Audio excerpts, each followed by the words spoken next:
I haven't posted in a little while, but I'm back. I have a little bit to share with you. It's not really about the case.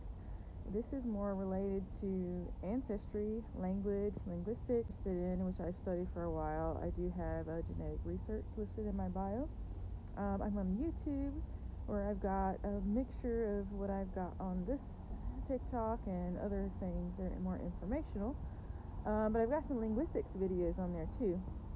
If you don't know, I graduated from four-year college studying Spanish and language, as well as writing. I went to an international language school for a semester overseas. It's just been one of my lifetime passions. I always struggled being in America, learning. I knew the language more so colloquial, or I guess you'd say indigenous or local languages that I grew up with. But a lot of times when you go into like a more professional setting, or even when I'm just in a different area, people look at me like, "Where are you from?" or like say they can't understand me and things like that. So to make a long story short, I'm going to cut that part short. I want to jump to the book that I recently found out was a little bit alarming to me. I ordered a book several years ago. I've been studying Greenlandic for several years, as well as Danish, to try to help myself become a little bit more fluent.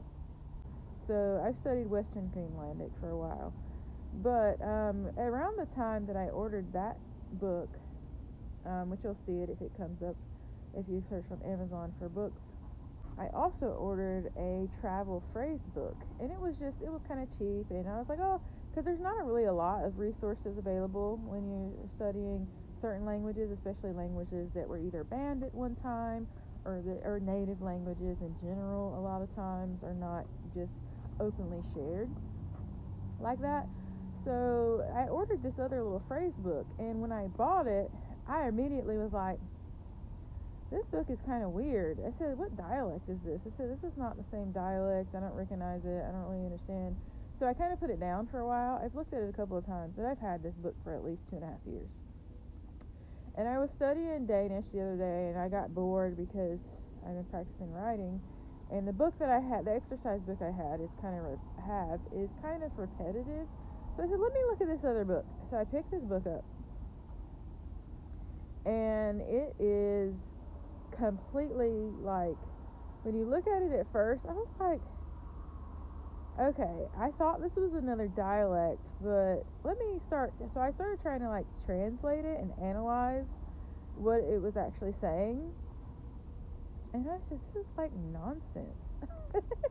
Like, these translations are really weird and they don't really mean anything.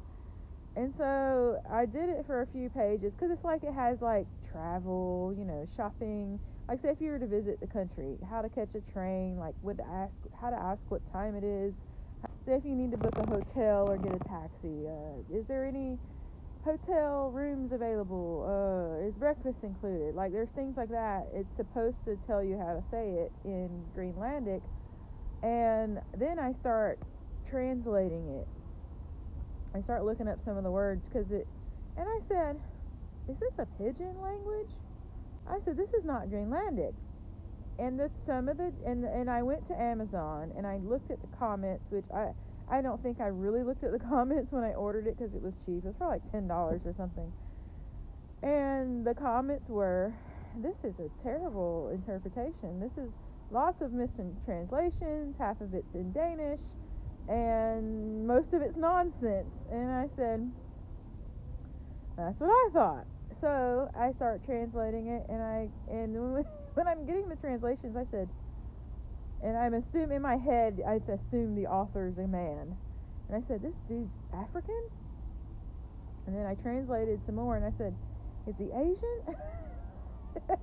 And I was like, this is weird.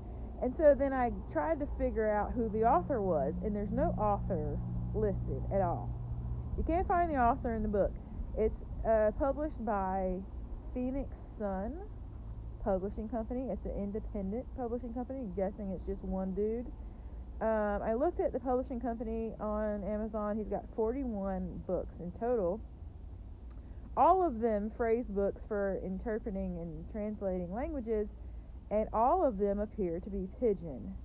And they're all, and then I start getting suspicious. I said they're all like rare, like, or like banned languages. Like there's one in Kurdish, there's a Somali, there's Turkish, there's Greenlandic, and then oh gosh, there's I can't think of it all right now. I'm trying to make this video shorter than, I don't want to make it too long. But look at it. It's Greenlandic phrase book, and you can look at all the other ones. So I said, okay, how do I figure out who this guy is? And I look in the back of the book, and it says that the book was published in Columbia, South Carolina. And I said, no way. Who in Columbia, South Carolina published this? It was published in 2023. Well, then I kept looking through all the books he's got on Amazon, and I find English Pigeon, and I said, I knew it. So I downloaded a sample on Kindle so I could skim and see, and I looked through the English Pigeon version, and I said, this sounds a little bit like beachy, kind of, but I doubt it. So I googled some of the phrases, and it's Nigerian pigeon. Okay. Second of all, I tried to research the publishing company. It's independent. The only thing it keeps coming up is the Phoenix Suns basketball team, and I'm like, no way.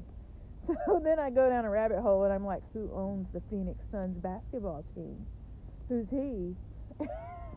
I'm so suspicious, and I was really kind of mad because some of the translations are. I mean, it's obviously a pigeon. If you're trained in linguistics and you kind of know how to identify stuff, I was like, okay. But I was like, what is he selling? What is he trading? How did he learn all of this? What business is it?